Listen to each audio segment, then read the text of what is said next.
So this is too many bones. We got too little table space. There's more that's not on the table. You didn't fit yours on because we got that. Yeah. All right, so where to even begin? All right, I'll read this epilogue. Are you kidding me? No. Don't you mean prologue? Prologue. Yeah. That's what I meant. Epilogue is after. Yeah, that's what I meant. This is our disembarkment notice. Okay. In Too Many Bones, you are playing as an unusual race of adventurers headed into a land overrun by all sorts of hostile creatures. Your race has lived hidden in the deep wood for centuries, and only recently your kin have been forced to emerge to the south and take shelter within the walls of Obendar. Here, this is us, and we're in Obendar. Due to your reclusive lifestyle, because of your horrible joke-telling, many in town are encountering your race for the very first time. Some locals believe you to be an elf due to your distinct facial features. Others would say a goblin, from your size and build. Others still would insist your high technological aptitude proves you a gnome. Only the most intimate of the Deepwood know your true kind and kin as Gearlocks. Big-eared, thin-bodied creatures with conflicting loves of nature and machine and an insatiable thirst for adventure. The Elder Gearlocks know all too well that this growing danger to the north is the work of the Ebon, a melting pot of lawless creatures ruled by tyrants who hold a firm grasp on all the northern regions of Daylor. Behold, the northern region of Daylor. Wow. Ooh. Because each of these regions has little to no communication with the next, the elders believe that a smaller party will be most effective at infiltrating and eliminating the threat. They have selected your party of adventurers and tasked them with venturing northward to silence the Ebon, one tyrant at a time. How many tyrants are we dealing with? We're just going to do one right now, but there's 7. Just one? Oh, Yeah. okay. Just one. This was never to be your task alone. Others were sequestered, but the Obendar militia is thin in ranks, and any sellswords worth hiring have already been swayed by the promise of plundering rights if they aid the enemy. But no matter, for you are Gearlocks. And being the resourceful and fearless race that you are, your party has happily accepted this challenge. You will be among the first to travel north in many decades, and your adventure begins today. All right, so now you know how to play the game. All right, I'm gonna. Okay, so as you know, we are a group of 4 Gearlocks here. Okay. We all have varying skills and stats and abilities on our sheets here. They're front and back. They're full of information. So we are going to be too much information. Too much. There's too much information and too many bones. So our goal here, we are going to be going after the Goblin King today. Unpredictable in nature, the Goblin King has held tight control over the Warspire region through sheer terror. There he is. His followers are extremely loyal, and no one dares fall out of line for fear of getting a bomb in the back. Right. So, we're gonna go be assassinating the Goblin King today. We have 12 days to do it. This is our day counter here. Every day it's gonna track up. Oh, it spins. I can't see that. Is there something that happens after day 12? Is it just like we've all got planned that next day, so we gotta be back by? Yeah. Yeah. Yeah, we've Hawks. got... Yeah, hawks. It's probably hawks. That's when the hawks come out and they start grabbing people and just take it off. We've seen it before, it's a big thing. So, to get to the Goblin King within the 12 days, we're going to be traveling along these dots here, making progress. How very Donkey Kong of us. Right? There's no secret passages or banana birds that you could unlock either, sadly. Damn! I know. I was really hoping for that minecart level. And then the way that we're going to be getting there is we're going to be going through these encounters here. Okay. They're going to have some flavor text explaining the situation on the front. And then we're going to turn them over. And they're going to have some options on the back here. So like this guy here, we've got a first option and a second option. We can pick either one of them. They say choice. And then based on what we pick... like if we pick down here and we complete it, we get whatever rewards are listed on here. This particular rewards is like 2 training points, I don't remember what those guys are. Those progress? No. With those each are- gear, like, oh, those are training points, and then progress points are the little gears. Got it. So Yeah. progress points Yeah, are that's that. are advancing us on the that's moving map. This Okay. map. And then the little other dudes are your training points, and that's what we can use to upgrade our stats or learn skills. Then the purple boxes are, I think it's trove loot. Yeah. Fancy So stuff. that's the super cool loot. There's normal loot and there's trove loot. We'll go over that more, but you'll have to unlock the fancier loot. We'll get to that when we get to it. Yes. Okay. So the way this is going to work here, so like if we had chosen the second one here is our option. Enough is enough. We end this here and now. It's going to give us a listing of baddie points that we're going to have to calculate. And that's basically just however many gear locks we have, which is 4 times the current day. And that's how we calculate which monsters we're fighting. So we've got monsters set up in 1, 5, and 20 baddie points. So The 1-point baddies are easier to kill. yeah, they're super easy. The 5 ones are a little bit more tough, and then the 20s are like the big bad, like mini boss dudes. So- And we put the We're gonna- enemies out in however many. So like if the first day we run into them and it's 4, we put Yep. 4 of the Yep, ones. we'll have 4 of the ones out Okay. there. If we had like 6, you grab the biggest one first. So we would do a 5 and a 1 at that point if we had Okay. 6 points. 6 is almost better than 4 because Okay. you're only facing 2 guys. Right, yeah, exactly. So it's like, so that's going to come into play too when like we might be able to modify like the baddie points or something with choices. So that's going to, which baddies come in is going to, and how many are going to be part of our Got it. Okay. things we want to keep in mind. So after that happens, we'll just complete whatever's on there, and then we go on to the recovery phase. Here, this is explaining what our flow is going to be. So we'll start that's a new nice. day. We'll draw one of those encounters I just showed you. Yeah, the little card you just Yep, demoed. we'll resolve the card. And if we completed the card successfully, we'll go ahead and divide the spoils and apply any trading points and log our progress, which is moving our dude. If we didn't complete that, we skip that and go to recovery. But we also go to recovery after if we complete it. Recovery is down here. So we'll go ahead and we can choose to either heal. We back can up to heal full health. back up to full. We can search for better loot, which means if we have any loot cards, we can discard them, take some new Go ones, fishing for new stuff. and try to get some new stuff. We can scout the area, which means looking at the top baddie coming up and putting it at the back or just leaving it face up so we know it's coming. And then that's all individual options we can make. So all 4 of us will one get of to make those. one of those Yeah. 3 choices at every recovery okay. phase. And then during the recovery time, we can trade loot with anybody at this point. So if I got something you want, I'll go ahead and give it to you. And then you can make 1 lock-picking attempt on any trove loot that you have. We'll go over that later. But basically, you're going to be When rolling. that comes up, we'll talk about We'll be it. rolling these lock-picking dice to unlock the loot before we can actually access the really good stuff. Okay. And then it goes back to a new day. We'll increase our day, and then we'll draw, and we'll go. Let's go over a little bit of individual character progression and stuff. Yes, go, Dustin? please. Yes. Nah, I'm good.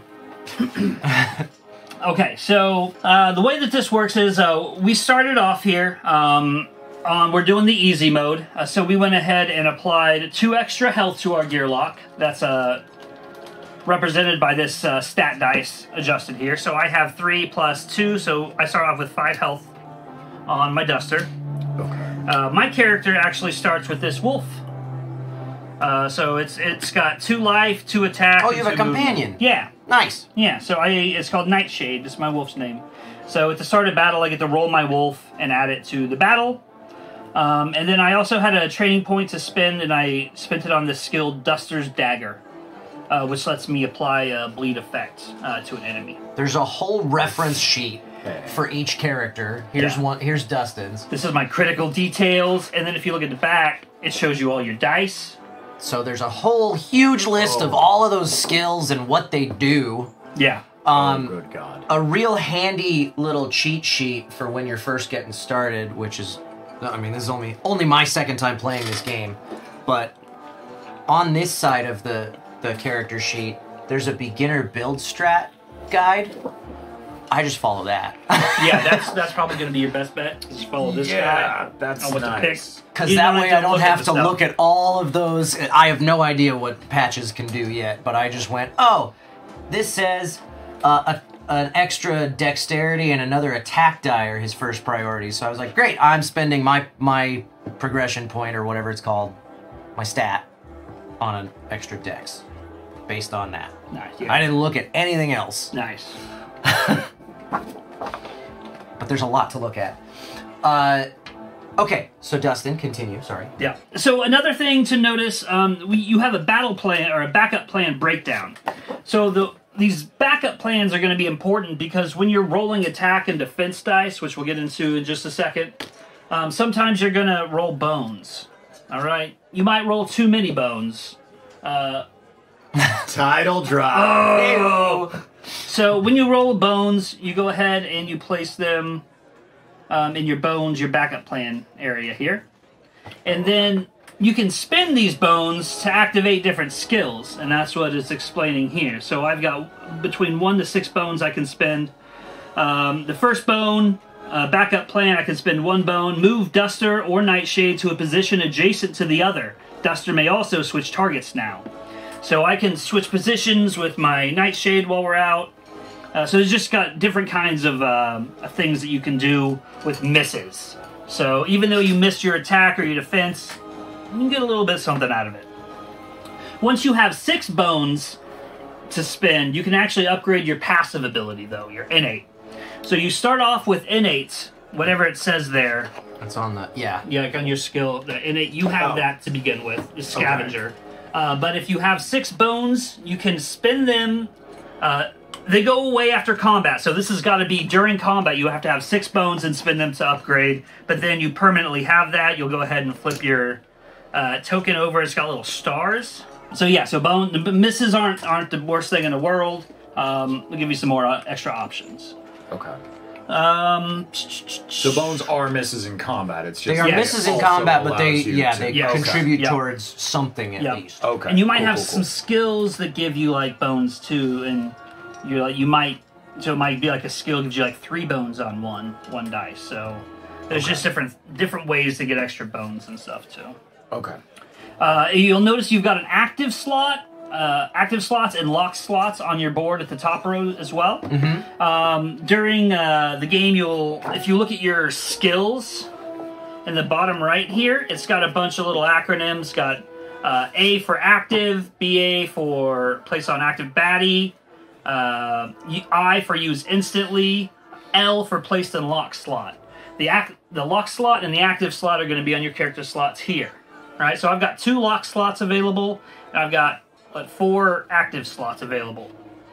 Mm-hmm. Okay. Here's my you've got 3 and 3. 3 and 3. Yeah, I got 4 too. 3 and 3. Okay. I've got 3 and 3. Yeah, I was looking at the wrong row. Cool. So that's just, and it'll tell you next to your dice face, like how those dice face activate. If it's an instant thing, if you're going to place in your active or you're locked. Yeah, because I have also like AA place on allies active slots. Yeah, so you can buff people. I've got things I can give to you. Heck yeah. Okay. And so the active slot, they're not used right away, or they might affect you if it's like an ongoing effect. But normally you have to exhaust them out of your active to the left of your character, which is your exhausted area. After combat, any active or bones go off your sheet. Locked, though, they stay between combats. Oh, that's so good. You can prep something and not use it in a combat and have it carry over to future Having combats. some locked defense dice could be really handy. I don't know if that's possible. I think for me. It is, yeah, I was going to say. Mr. Tank over there probably can. Yeah. All right. Cool. That's the basics of the character other than like upgrades. So like when you're spending training points to learn skills, you have to start one of these stars, and then as you can see from the stars, it goes out with these little arrows. So if I learn this skill, I can then unlock micro EMPs. Okay. If that makes sense. Yeah.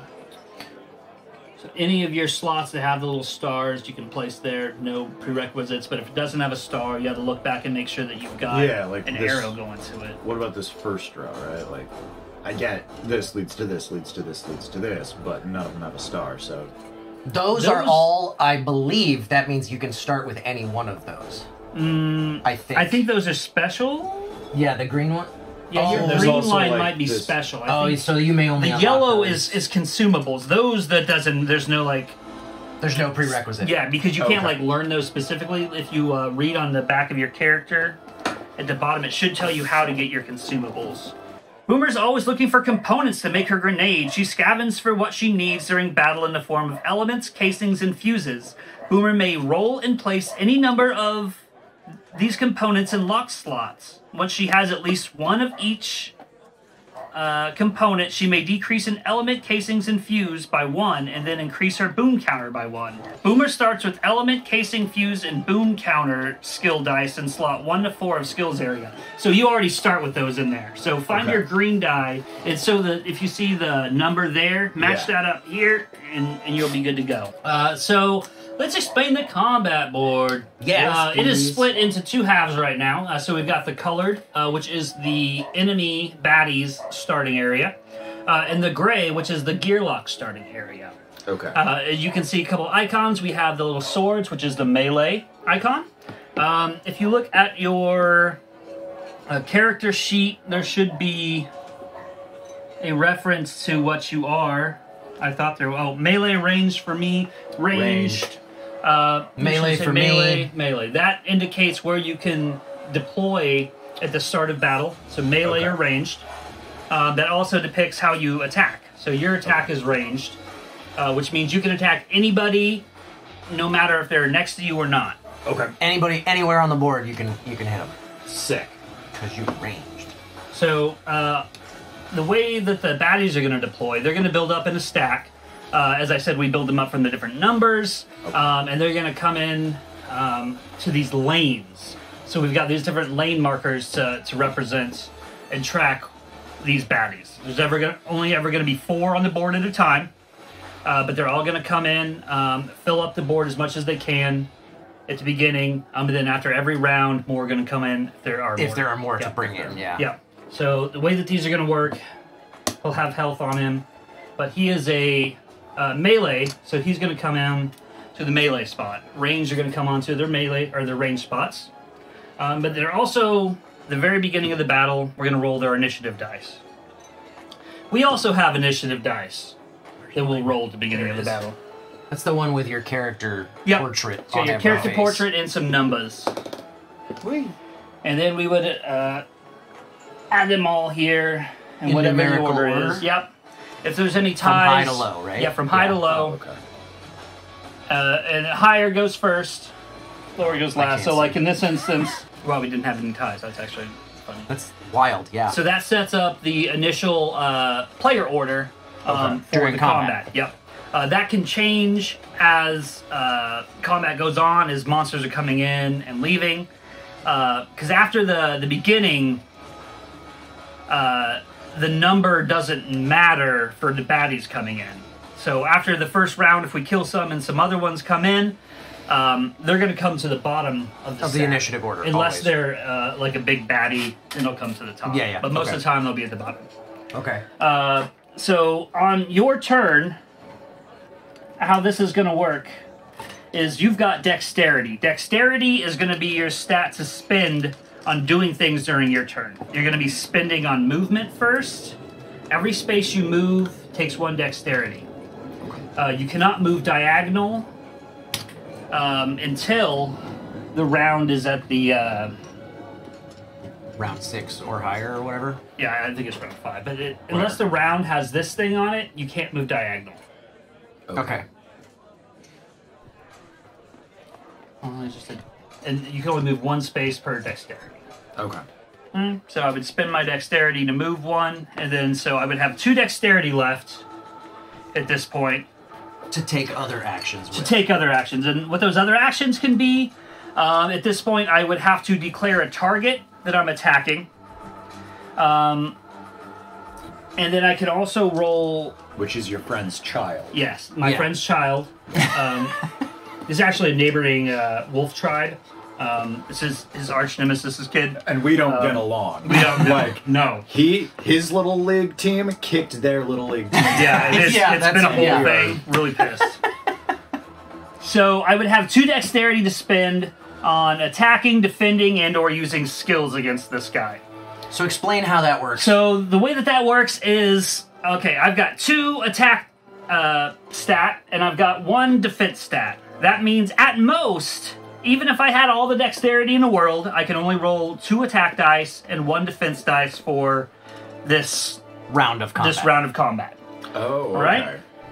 But But you I also only have have to 2 have enough. dexterity. You also have to have enough dexterity for each die. Exactly. right? So Yeah. each dice costs 1 dexterity. So I could either roll 2 attack, or I could roll an attack and a defense, or I could roll 2 defense. Or 1 defense, I guess, because I've only got 1 defense. Yeah, exactly. Okay. But I also could roll 2 attack, or 1 attack and a skill if I wanted. So each skill you use also takes a dexterity. Alright, so basically anything you do is going to take 1 dexterity per whatever you're doing. Okay. Alright, so I would gather up my things, I would roll. And then you do not have to take options after they have, they've been rolled, okay? So you can say, I don't want to attack it. Say you rolled a 1, but you needed a 2. And it had some ability that would, like, damage you back and kill you or something if you didn't kill it first. You can say, I don't want to attack it. You don't have to deal with the yeah, damage. exactly, you don't have to. Yeah. And same with skills. Say, I could use this skill on him and go ahead and use it on there. Or I could just put it back and be like, nah, I'm good. I'll roll that again later and try again. Okay. Because there are different values on your skills, like, and they usually go from like 0, 1, and go up higher. So there's usually, if you roll low, there's probably a more efficient way to use that die later. Because once you use it, It's exhausted for the rest of Yes, that combat. Skills do not come back until the next combat. Until combat is Yeah, over. you get 1 use unless you've got some other way to get them back. But normally they'll exhaust after use to the left of your area, and they're done. Okay. Attack dice, they don't exhaust unless there's some special rule that says they do. Same with defense dice. There's basically an unlimited supply of those for everybody, Yeah, right? yeah, Attack and exactly. defense dice. You can if you get bones and stuff, you can lock them in your thing. But then you can still roll 2. It doesn't like take away from it doesn't your take away active from your. stat. Got it. Yeah. And the way the defense dice work, if I roll and I get defense, I put them in my active slots. And then when I'm taking damage, before I take away any hit points on my character, I can reduce these down or just remove it all to take the damage. And that's it for the player turn, I think. Yeah, so the bad guys work kind of in the same way. The ranged dudes don't move. They'll attack whoever their target is. Their target is listed at the bottom middle of their... Does that apply to ranged? Like, would I be moving at all? You can move, so you don't have to. You can attack anybody. You don't have to be next to them to act with your ranged attacks.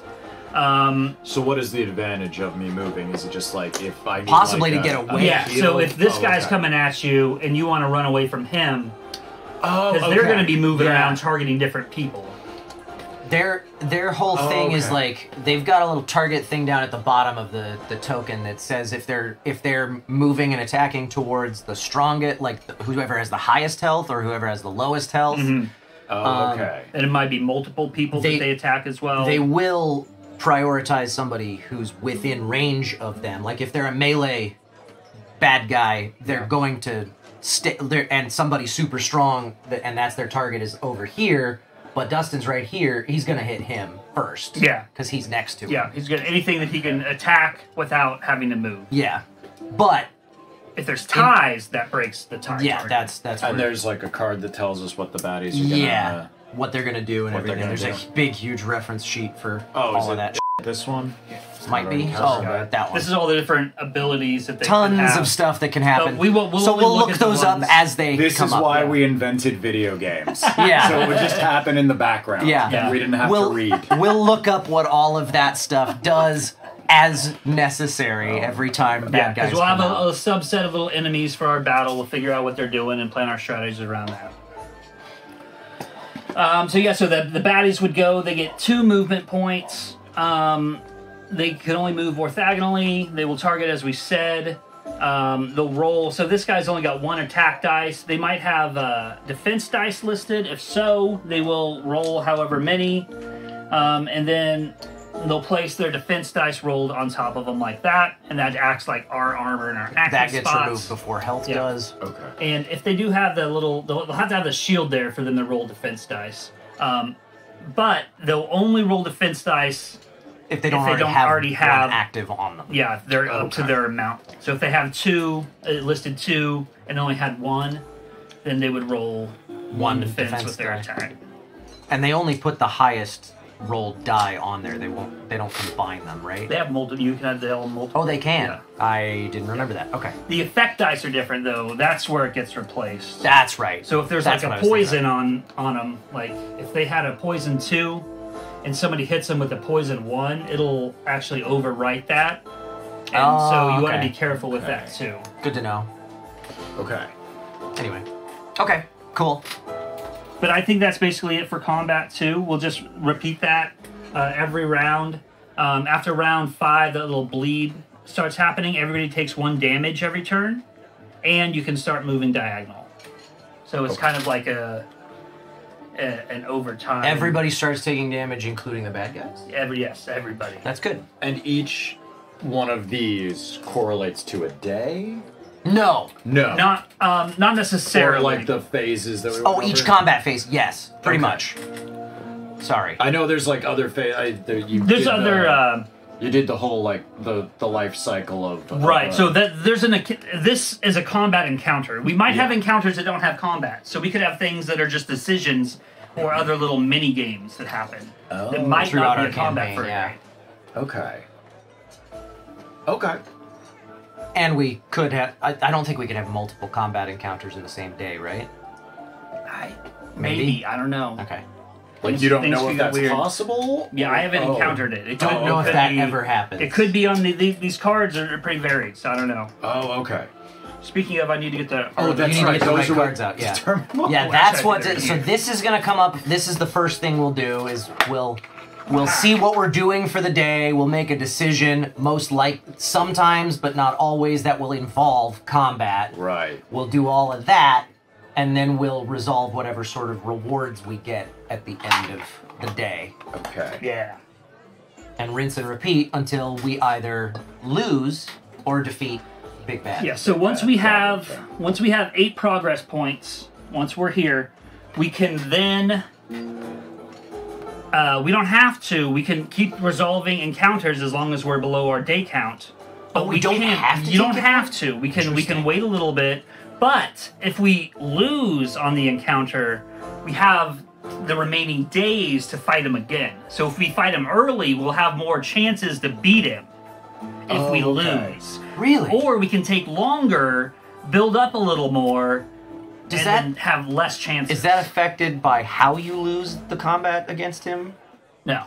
No. It's just if you lose, it's just like a normal encounter loss. When we played this 2-player and we lost in that fight, were we out of days? I don't know. We probably could have kept going. Okay, because I was going to say, we lost that fight and we went, damn, we lost the game. Yeah. We probably, I don't remember where we were, but we might have been able to. We might have been getting close, I don't know. Anyway, just curious. Yeah. So, and then we'll do that. And he has a unique encounter on his back, so we'll read that. Okay. And it tells you how, like, he's got a special dice that he uses when he comes out, and he's a whole thing. But we'll get to he's that gonna later. be Yes, okay. Basically. All right. We don't have to deal with him for not at yet. least At a least couple 8 days. Yes. All right. All right, we're good to go.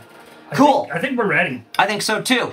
Let's play this thing. Hey, thanks for hanging out. If you want to spend more time with us, do us a favor. Hit that like button, hit that subscribe button, and most importantly, head on over to twitch.tv/BNB Tabletop and give us a follow there.